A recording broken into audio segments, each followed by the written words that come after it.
Well, if you would have been outside the day that I saw the fox as I was collecting the bodies, I hope Toby was not. That's a farm story. No kidding. 1 year where there will be 7 I was taking pictures of foxes in my backyard.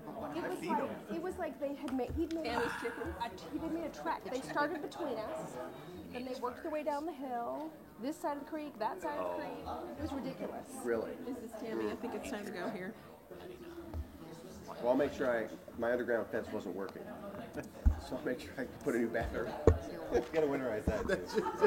You're right. Yeah, you have to pour something in that too. Oh, okay. You guys aren't funny. Yeah, because it's Okay, who gets the specs? I I think I'm signed, sealed, and delivered. I mean, I could be wrong. They could be. There.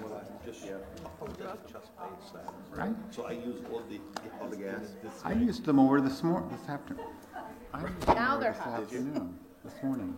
Yeah.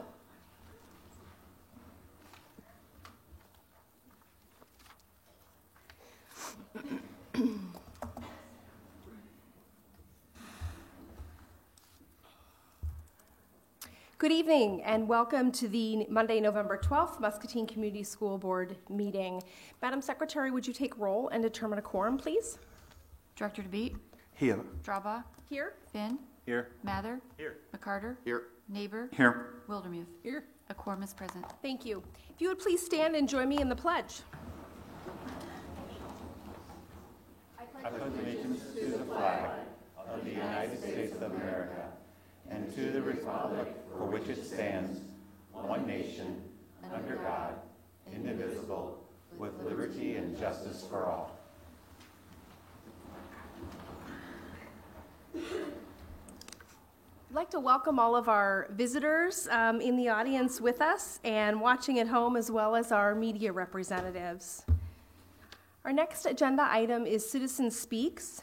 This is where anyone in the audience that would like to approach the board should feel free to do so. We would ask that you step to the podium and say your first and last name and your address for our board secretary, and that you limit your comments to 3 minutes. Per board policy, we are not able to engage in conversation, but would certainly be happy to hear anything that anyone has. I would also remind everyone that before and after school board meetings is always a great time to be able to engage with any of us as well, where we can have a more meaningful conversation.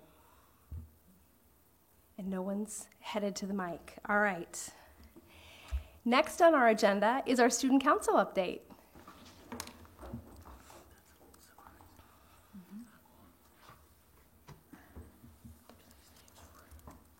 Hi, everybody. I'm Tess Rombuler. I'm student body president. And I'm Ellie Howard, and I'm junior class president. So we just have a few updates about our Can Drive and Happiness Week. So we've already begun our annual hunger drive. On November 1st, we held our can ball tournament and raised over $300 for MCSA and collected over 60 cans. Also for the hunger drive, we're in the process of collecting cans before school. Those have donated have the opportunity to enter a raffle and win a gift basket of choice. The final event for the Can Drive is Mr. Muscatine, which is the male pageant. That'll be held on Wednesday, November 21st, throughout the first few periods of school. So there's 7 contestants this year that will participate, and all proceeds from the ticket sales, the fundraiser, and fundraisers during the event will go to MCSA. And lastly, in December, we are doing Happiness Week again, which is the finals week, so the 10th to the 14th, and we have several de-stress opportunities. So we have like a craft station, free refreshments, and a school-wide teacher dog day planned. And that's all. Does anyone have any questions for our student council members before they sneak away? I think I'd like to have Happiness Week at work. That sounds all right. Well, enjoy, and thank you for all your fundraising efforts as well. We appreciate that. Thank you. Thank you. Next on our agenda is our employee recognition, and I think Becky Witchers is going to take care of that. Yep. Will you please join me? Thank you. Board, I would like to share our employees of the month for November. We have Rochelle Bonebreak. So, Rochelle, could you come up, please? Rochelle is a paraeducator at Muscatine High School, and she was nominated by one of her peers. She has been a great addition to the high school and especially to the students. She has been tasked with some difficult situations in her role as a para and met them head on with her friendly candor and exceptional work ethic. Rochelle does not limit her professional tasks to the students that are assigned to her. She is continually talking to students throughout the building, asking them how their day is going and if they need help with anything at all. She seizes the moment. Rochelle always seeks to improve her talents as she took a CPR training class at the high school in order to be helpful to others. Rochelle's passion runs far deeper than just her students. Rochelle's vibrant personality and putting people first has definitely left an impression throughout the MHS hallways. If you get a chance to say hi to Rochelle, she will leave a lasting impression.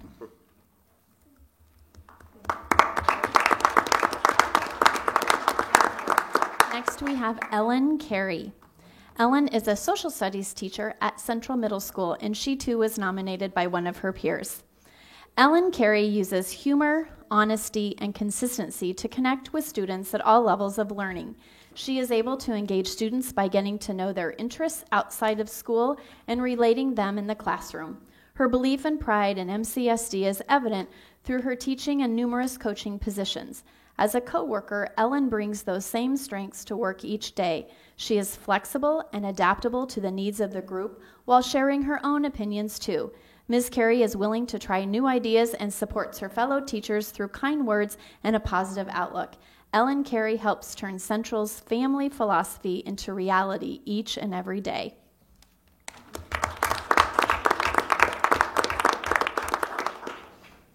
Aaron Smith. Aaron is an instructional coach at Muscatine High School, and he was nominated by a student.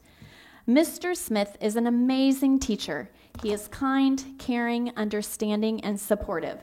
He always gives us advice and tries to help, even though the class is basically student-run. He is very funny. He is overall a great guy. He's fun to be around and makes class very fun. He never lets you think you're going to fail. Mr. Smith is an awesome teacher and an amazing person.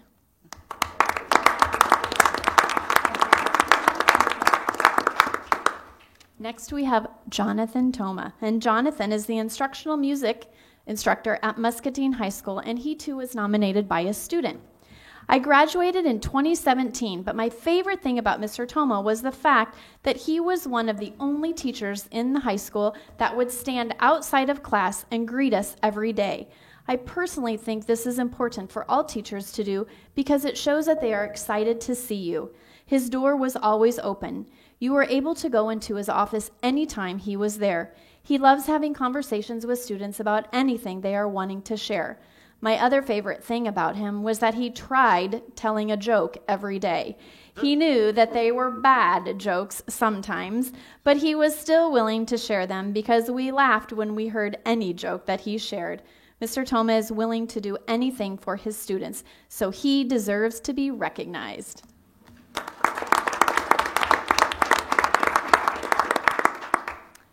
And we have Katie Yetter, and Katie couldn't be with us this evening, but she too was nominated by two of her peers. Katie is a special education teacher at Madison Elementary. Katie is a great special education teacher. She continually worries about her students during school and while they are at home. She has gotten in touch with United Way to try and find solutions for a family going through a tough time. She has a great relationships with kiddos and their parents, and together it helps build a strong team. Katie is constantly giving up her lunch and planning periods to help out general education teachers as well. She is a very deserving person, and we just love her. Katie always goes above and beyond for the paras she has under her and the students she works with. Katie works very hard and is very dedicated to her position. She is a wonderful teacher, and her students love her. Katie is responsible for the para support at Madison, and being one of those paras, it has been wonderful working with Katie. She deserves this and so much more. Thanks, Katie, for all you do for Madison and our students in our district.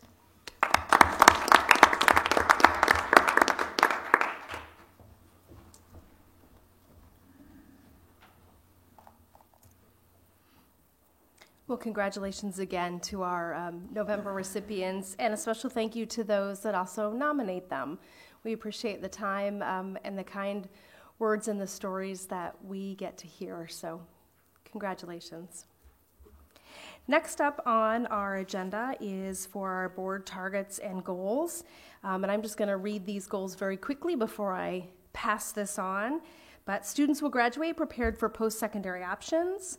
Muscatine schools will utilize resources effectively and equitably. Students will learn in a positive and a supportive environment. And those are our 3 goals that we are keep in front of us at all times. And I'm going to look to my left for an introduction. Well, we thought it would be good for the board to hear tonight from our music department about the purchases that were made, music instrument purchases this year. And the hard part with this was to figure out which goal to put them under, because the music department, the fine art department really affects all 3 of those. It does have an effect on post-secondary viability for students. It certainly is an effective and efficient use of our resources, and there is no place more supportive for our students than the music department. So, Mr. Hyde, I will turn it over to you. Good evening. I'm Mr. Hyde, a band director at the high school. This is Mr. Thoma. Mr. Thoma, you've already met him. He's the orchestra director at the high school. We do have a kind of an update for you tonight. I actually thought we'd make this a all-around update. Last year we brought some students over and you got to see how Odie Orr had to go through an audition for All-State. Well, All-State did take place in October, the auditions, and we have had a wonderful, we've got some wonderful news for you. Accepted to the band were Ethan Shearer on trombone, Brian Prusman on euphonium, Justin Hughes on trombone, Odysseus Orr on trumpet, and Lauren Leddington on alto sax. And I do believe that may be the first alto saxophonist we've ever had accepted into All-State, and it's very hard to get into All-State on alto sax. I believe she had to practice about 2 hours a day, and I do seriously mean that. And from orchestra, we had Kristen Schlevin, and in choir, we had Mackenzie Lofgren, Olivia Bastian, and Zeke Ellis. We also had some alternates. From the orchestra was Brisa Echeverria, and from the band was Andy Kundal, a Barry sax player, which also is extremely hard, so we had an alternate on Barry sax, and Philip Smith, a bassoonist. So we had some wonderful, wonderful successes there in October from our students who went and represented us. We also had a Division I rating at state contest for marching band, again. I think that was our 14th consecutive. And thanks to you, we have been experiencing some growing pains this fall. We have never imagined that they'd be this tough. Instruments are coming in at amazing paces, and 90% of the equipment for band and choir has been delivered, and 100% of the instruments for orchestra have been delivered. The largest part of our equipment delivery actually will happen a week from tonight, when what they're doing is this week on Thursday, Friday, Saturday with the All-State happening in Ames, our percussion equipment is being used to run the All-State band and orchestra. So we will get the rest of our percussion equipment after the concert on Saturday night. They're going to be loading up semis and delivering on Monday morning to the high school. So we are about to take on a large amount of percussion equipment, and it's the size of it would take up rooms, as demonstrated by needing semis. So they will be delivering that on Monday. And with that, I think that I need to turn this over to Mr. Thoma. Well, like he said, we have 100% of our orchestra equipment, and I just wanted to say here, in case there's anybody left in the community who has not heard me say this, we have the best school board and administrators in the state. Thank you so much for the enormous gift that you gave our kids and our program. This year we have a record number of students in music at MHS. We have 482 kids signed up for band, choir, and orchestra. And we also have over 480 participants. Now that number's a little strange because a kid could be in show choir and jazz band, but in terms of slots, we have 480 kids participating before or after school for the ensembles we provide outside of school. And that is a huge part because of the gift you guys gave us. We have record enrollment in 5th grade band and orchestra. Over 300 kids were recruited this year. That is the most we've ever recruited between band or orchestra. We usually average closer to 225, or orchestra will do well one year and band won't, and then it'll flip. But we didn't have to turn a single student away this year. Not one kid received a letter saying they couldn't have an instrument. A couple had to wait because we were waiting for the instruments to arrive, but everybody has an instrument that wants one. And I want to thank you again. We don't have our middle school numbers, but we know they're great. So just fantastic enrollment there in the middle schools. And we've even added kids at MHS as a result of having new options available. So a kid who wanted to be in band, who was already in orchestra but couldn't because they couldn't afford a second instrument, that wasn't an issue this year. We are seeing enrollment in between our groups a little more often. That's all I have. Jeff wants to just make a couple more closing comments. Just want to say thank you again.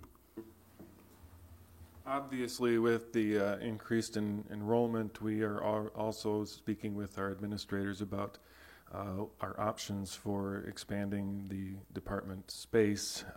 You can imagine what it's like fitting 90 fifth graders into a room. Is it 100? I've had a new experience having lunch with fifth grade orchestra right outside the door. It's enjoyable and very new to me. I'm used to hearing band instruments. But we've moved the fifth grade orchestra, one of the fifth grade orchestras, into the band room, and so we've sat down with some of our administrators to have some talks about how we can support a little bit better for space. And we're not trying to imply we need more. Well, we do, but you know what I mean. The other thing I wanted to say was our next concerts are December 4th at 7:30 p.m. for the orchestra at the high school, December 15th at 3 p.m. for the band, and that's a Saturday, and December 17th, that's a Monday, at 7:30 p.m., and they are all in the high school auditorium, and the last one is for the choir. So we would love to see you at any of those concerts. If you need a reminder on when they are, you're welcome to email me and I'll send those all to you. Thank you very much for your support. Does anyone have any questions for Jeff or Jonathan before they sneak away? Well, I would like to say, no question, but I mean, based on your reporting, a lot of good things happening at the high school and with the music, orchestra, band, and everybody. So thank you for doing all this great work with our students. Thank you. We can't do it without you. Your help is key. Thank you. And the All-State concert, if you're not able to be there in person, is televised on Iowa Public Television and shows on the Saturday after Thanksgiving. Is that correct? Thanks. I think it's Thanksgiving evening, and I thought it was Sunday afternoon, but you'd have to check Iowa Public Television. But you can, if you want to try and spot students from Muscatine, which yes. they almost always, you'll get to see them. And with so many of them in there, it'll be easy to spot them. Yeah. Maybe they could just identify those not from Muscatine. Yeah. Great. Gentlemen, thank you. Thank you. Next on our agenda is our consent agenda.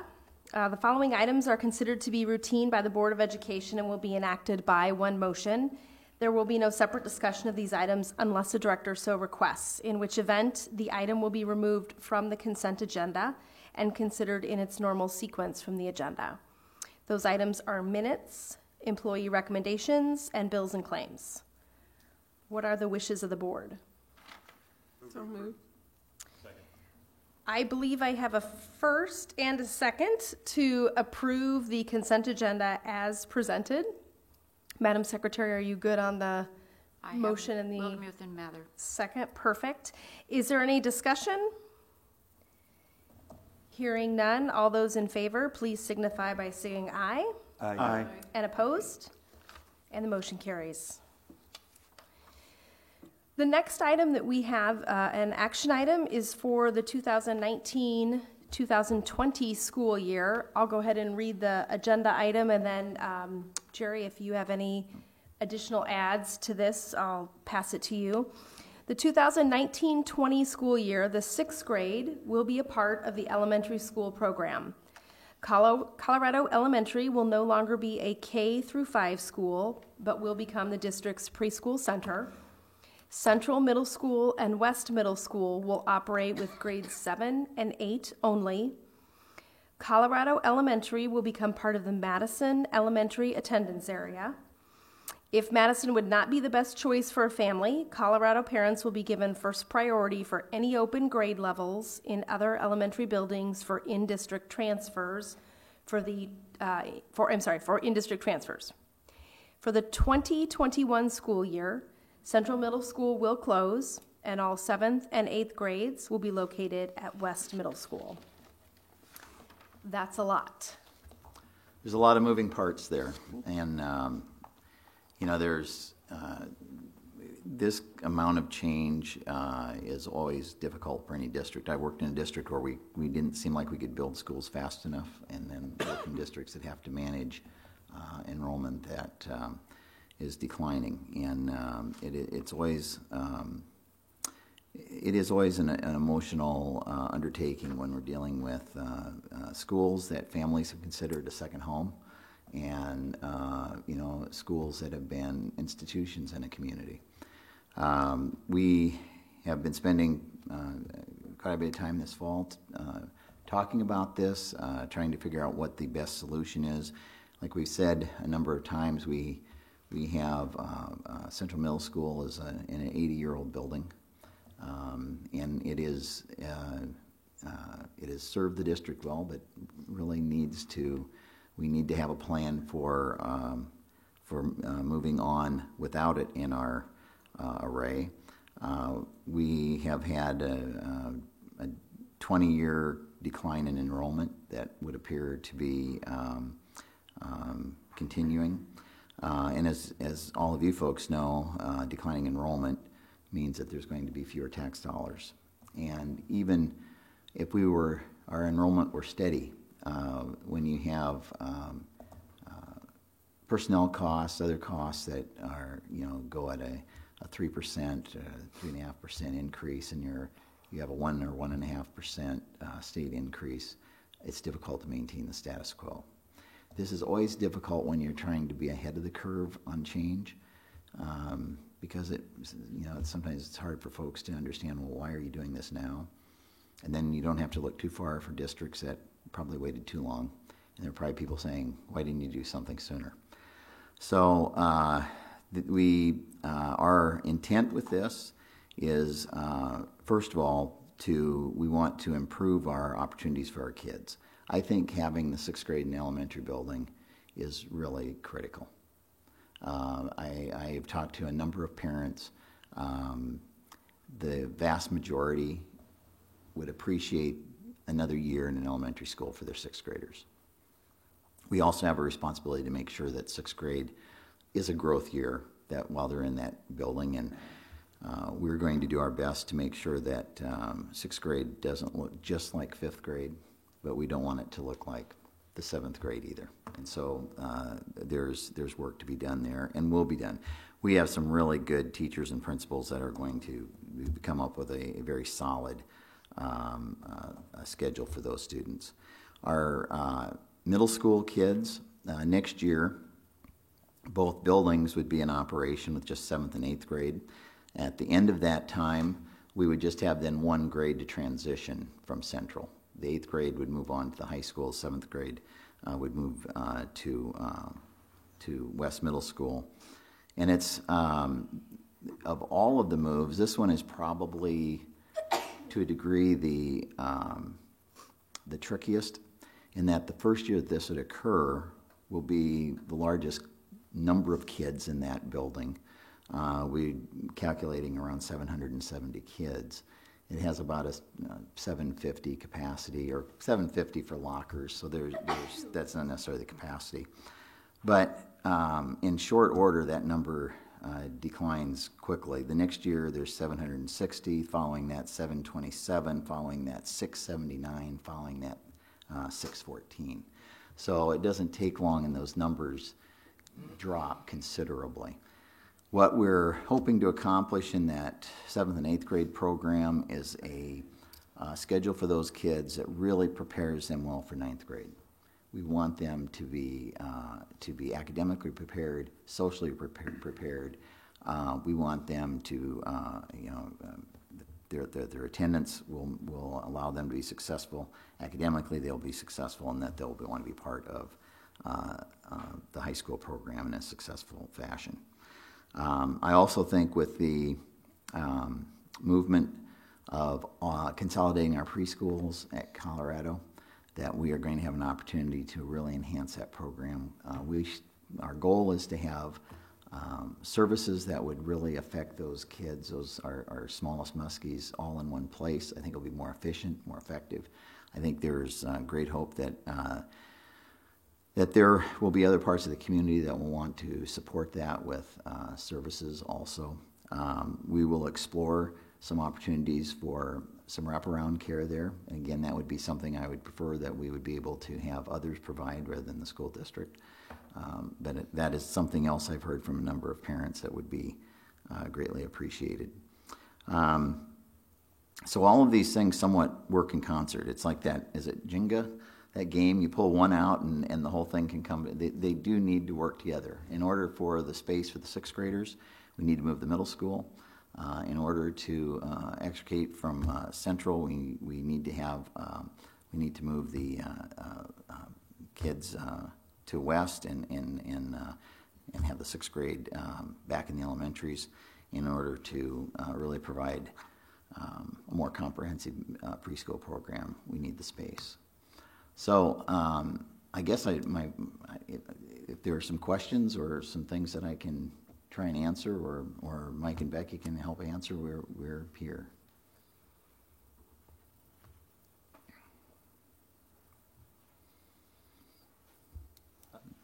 I'll start. Yeah. And I know we talked earlier today about maybe just Jerry run through the class sizes and how that impacts or won't impact, by school and all that. Yeah, we're, the change really affects Madison and Colorado.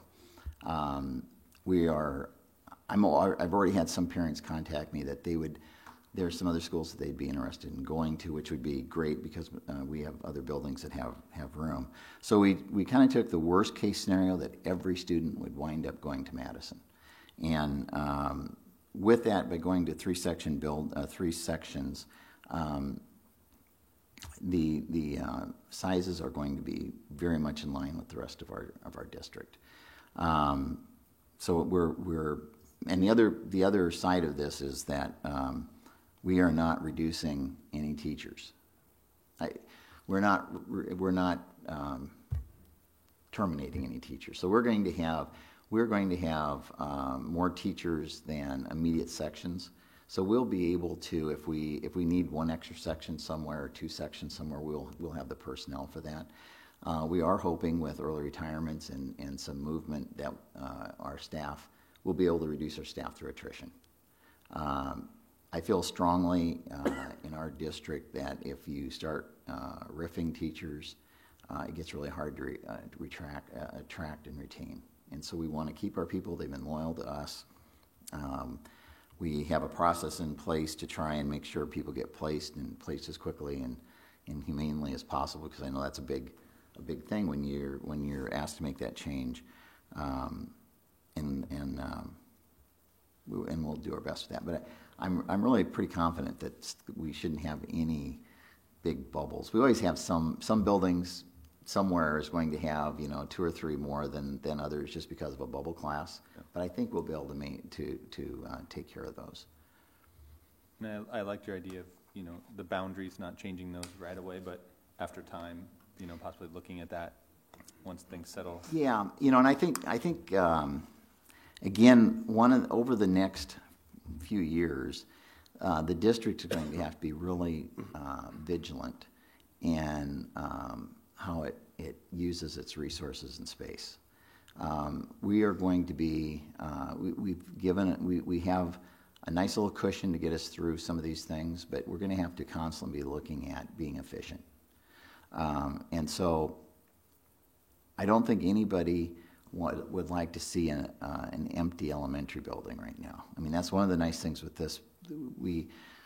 Central would be not be used as a school, but I think there's some other opportunities for its use. What we don't want to do is create a lot of empty school buildings in the town, because that is not that's not good for community development.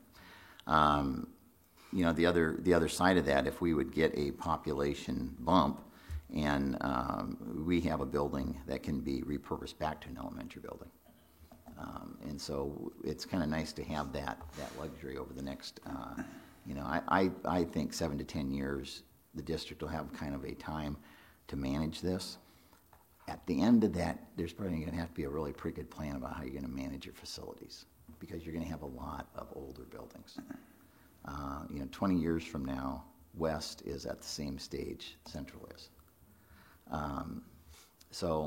But you have time. You don't have to work out of crisis. And I wish I had a crystal ball. You know, that one of the things working with a school situation, and you're about 9 months out from the first day of school. A lot can happen in 9 months, but a lot could have happened at any time, no matter what you're doing. And we just have to rely on that we're going to make adjustments and make it work.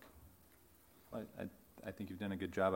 I've heard good comments about it, you know, about the changes and things like that. The last question I had is, if the pre-K program is as exciting and positive as we hope it, you know, will be, is there enough room at Colorado for that? And are there ability to expand there, or, you know? Well, that's a really good question, and we have been working with some really good community partners in the community, and we certainly want to continue that relationship. You know, for some families that might be the best option, and for some families it might be best option to be in the school. One of the things that I feel badly about now is that we have to turn some families away from our school program, and what I'm hoping is that we don't have to turn anybody that would like to be in our program. I would like to try and make sure we have room for. I think I'm going to ask Mike to correct me if I misspeak here, but it seems like, Mike, we've calculated there could be up to 17 sections at Colorado. We currently have 12. So there definitely is room for expansion if parents would so desire. Well, Jerry, one of the advantages that most probably we didn't even talk about, but I do see also moving forward with this plan, is that students don't get together in one place at the 9th grade level. So they get to know each other, work with each other, and grow with each other at 7th grade instead of 9th grade at the middle school level. And I think that will be an advantage by itself, rather than, you know, moving to different places and bring them back at a critical age, which is the 9th grade, to get to know each other, to work with each other. That creates also some problems that we can avoid with a plan like that. So this is one of the advantages that definitely I would like to add to this plan. That's a really good point. I think we've worked to try and make sure each of the buildings are as uniform as we can, but it's you know, every staff, every building has some unique qualities to it, and so we probably haven't got quite to that point that we'd like to. I think this would help with that. But I'd also say, and it has not been through lack of hard work of our teachers and principals for our middle school. They have worked really hard, and I'll tell you, when you can go to either building, and you just see teachers and principals working with kids and with families and really working hard. I don't think it's been their lack of effort. I think it's been a structural issue. And I agree with you. And I think in our community, 6th graders will really benefit from being in that elementary setting. And I think our 7th and 8th graders will really benefit by really having a focus on that, preparing for that 9th grade. So it is, I can tell you, it has left me tossing and turning many a night, because this is a big undertaking. but I just don't know what we would do to address all of those issues, short of saying, well, we're going to build a new middle school or we're going to do some other things. We're probably not in that spot right now that we can do those things. So for somebody that's just tuning in tonight or just picking up the newspaper, and I know this was a question the other night, there was an individual at the meeting that was awestruck that all of this was happening. So could you kind of give us some dates of when we started thinking about this and why? Well, we really started having conversations about this last winter. Shortly after, that we were talking about looking at a consolidated early learning center in order to free up space. We had looked at them all. Right. That didn't meet some of our needs that would have been best for the district. But this has been, and prior to that, we've had conversations about Central.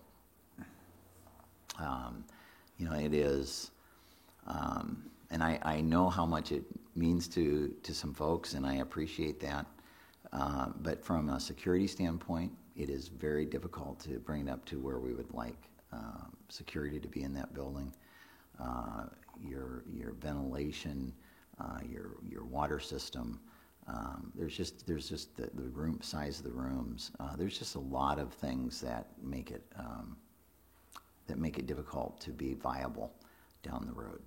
So how many students have we lost in the last couple of years? We've lost, we've lost in the last 18, we've lost about 640 students, about close to $4.5 million in annual funds. In the last 3 years, we've lost close to 200 and some. So that, one of the things we looked at with the enrollment was we didn't want to just look at the last couple of years, but we wanted to see, has this been an ongoing pattern? And then looking at what the state is predicting, again, it also would indicate that. And I think one of the things I've often asked is, well, where did those kids go? Well, they really didn't go anywhere. Some of them just weren't born. Our birth rate has been, number of births have been lower. We've also had folks move. The other thing that it kind of surprised me, and Lisa did some work on the out, and if I misspeak on these numbers, Lisa, jump in. But I think there's about we have 82 kids that their families moved into Muscatine from one of our surrounding communities, and because their kids had been in those schools, they just stayed there. And so those were option out kids for us. So, there's a lot of factors affecting it. But we're also, about 80% of Iowa is in the same spot. We're an aging state. And there's about 10 counties that are showing most of the growth, and the rest of us aren't. But that does not mean that it has to affect our quality. We may have declining enrollment, but we do not have declining quality, and I would remind folks that the University of Iowa recognized us as a district of distinction. We have a lot to offer. What our music folks were talking about tonight, we should all be really proud of. This is a district on the move doing some really good things with some really good people and a good community.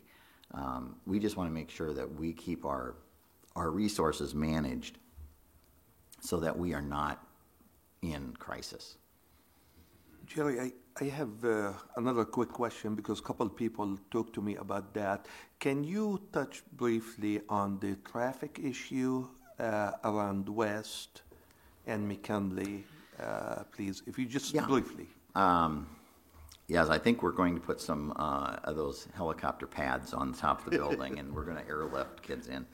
That region, that area with West and McKinley, is a traffic nightmare. And we had a meeting the other night at McKinley, and I learned some things I didn't know. When McKinley was built, there was a gravel road. Did not know that, and it was built 2 feet too narrow when they did pave it. So you learned all kinds of good things. We are going, as you folks well know, and the folks listening at home, we are moving forward with renovations to McKinley. And part of that renovation is a new entrance and exit off of Fulham that I think will relieve quite a bit of traffic flow for that area. We had looked at an egress road, and it had some benefits, but you still have an egress through a parking lot, and that if you've ever had to drive through a parking lot before or after school is kind of scary. So the people doing our traffic work, they recommended that we see what pressure is relieved with McKinley work. We're also looking at doing some different things, maybe with bus drop-off zones and those type of things, take some pressure off that west area. I think even one of the things that's been thrown out there is that the west buses could be in the new design there at McKinley. They could be unloaded there. We could have a street guard, Crossing guard. Yeah, crossing guard. Thank you. Street guard sounded so. We'll have a turret somewhere, and we'll have a crossing guard, and that could be a possibility. So we're working through that. What we'd really like to do is not have to spend a lot of money if we can on a road, because I think what we're going to look at is there's probably some things we really will want to do at West that would have a more immediate impact on kids than a driveway. And so we're going to pursue those, and I think we can make some improvements there. Having attended the traffic flow session, I think one of the things that you pointed out to many people that I don't think most of us probably recognized was the fact that most of our buildings were built in a time period where students were walking to school. And so they were built in residential areas. And with that, some of the difficulties in traffic flow now were not present back when I was riding a pony to school, and tying it up and feeding it hay and stuff like that. Well, and I in conjunction with that, 6 years ago when I came to Muscatine for an interview, I drove by Mulberry, and it was towards the start of the school day, and I was kind of amazed how many kids were riding their bikes to school, and it was really charming. I mean, it was one of those, this was really, kids were riding bikes to school. 5 years later, you don't see nearly as many kids doing that, and for lots of reasons. And so, the fact that we built our buildings smack dab in the middle of neighborhoods with really just residential streets at a time, it wasn't taking into account that you were going to have 85% of your kids maybe dropped off through the car.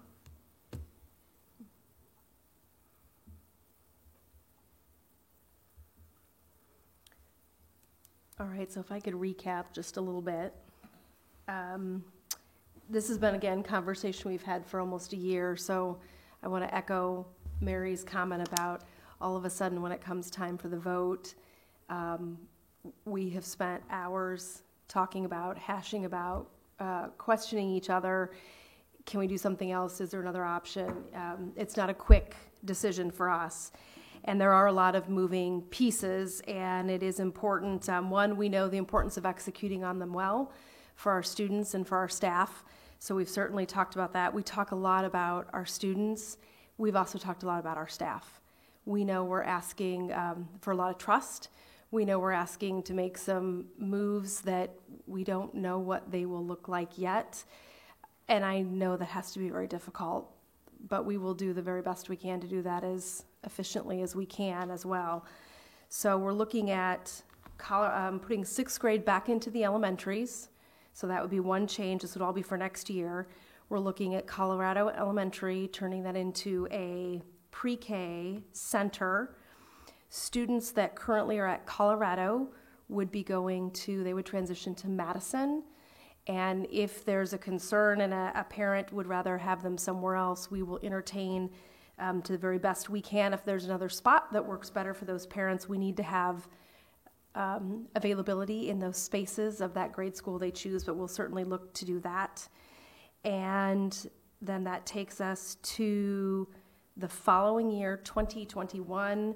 And I'm sorry, so we'll have 7th and 8th graders in West and Central in the 1920 school year, so that would be next year. Then in 2021, we would look to have just one 7th, 8th grade building at West, and have Central at that time would be closed. And we've not talked about tonight what will happen to Central. We don't know the for sure answer to that yet. We do believe we have a very strong responsibility to make sure that when we're selling a building, that we want to understand the intentions of the purchaser, so that we're also, it's still a responsibility we have in the community. So we understand the importance of that. There's also been a lot of conversation around the gym has been a great community space, as well as the auditorium.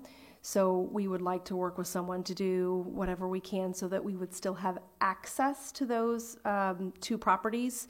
If you were going to think of them separately as properties, not keep them, but that the district would still be able to use them. From a personal standpoint, I will say, as a Colorado Tiger, it's change is hard, but I had a lot of good years there, and the building would still be purposed for a lot of great things. And I do appreciate Jerry and his team and the leadership of what can we do that we haven't had to eliminate any programs for our kids, so I think that's important. And I've had one that's gone through Central, so I have an emotional tie there as well. It is not an easy decision to think about moving and closing buildings. It is my least favorite personal thing to do from a board perspective. So that is my summation. Does anyone have any other? Well, I think, and I mentioned that many times before, I do look at all the pieces together as one piece. And as Jerry mentioned, you cannot work on one without the other. So they are connected. And given the fact that teaching and learning is a very important piece to all of us, I will say, and believing in what the research is telling us about, for example, keeping 6th grade back in elementary school and bringing the 7th and 8th together and moving them together into the high school level and so on, I would like to make a motion to move forward with this plan. I'll second it. It has been moved and seconded to move forward with the plan as presented. Is there any other discussion? Hearing none, all those in favor, please signify by saying aye. Aye. Aye. And opposed? And the motion carries. And I just want everyone to know here and at home, we will work very hard to do the very best for all of our kids. And there will be lots of transition plans put in place. We didn't talk about that tonight, but both for our staff and our students. I know that has also been a topic of conversation, as class size has also been a topic of conversation. Aaron, you brought that up tonight. We've talked a little bit through that and looking at that, and there are lots of details yet that we will continue to work tirelessly on as we move forward on this plan. The hardest and heaviest part of the meeting. All right. Next up for discussion and information, Tom, not that the numbers aren't tough sometimes too, we have our September financials. Yep. So presented tonight is the August and September Treasurer's Report. I have no comments on those two documents. The next 3 pages are our general fund revenue, expenditures, and line item budget. So that's through September. On the 3rd page of that, I would like to point out, just remember, a line item budget is never final. And right now we're estimating 54.9 in revenue and 55.5 in expenditures. We were anticipating that because of one big reason is because of our cash reserve levy. We don't have one for this fiscal year, so that affected our revenues. And then the 4th page there, our unspent authorized budget, I'll just point out that that's just still based on the estimated budgeted expenditures, we're still in line with our UAB percentage. Again, that's based on line 16 through 17 on the right-hand side there. Those are estimated increases or to our spending authority, which we will be coming back in December to get to ask for finalization on 2 of those 3 numbers. So the next several pages are the activity fund balances. I'll just skip over those unless you have questions on them. And then the final 2 pages are just our food service trend through September again. The only thing that's different on here is that we did add in red, the first page has the breakfast totals for those 4 CEP schools this year through September compared to last year. So the percent increase there, and then the second page had the lunch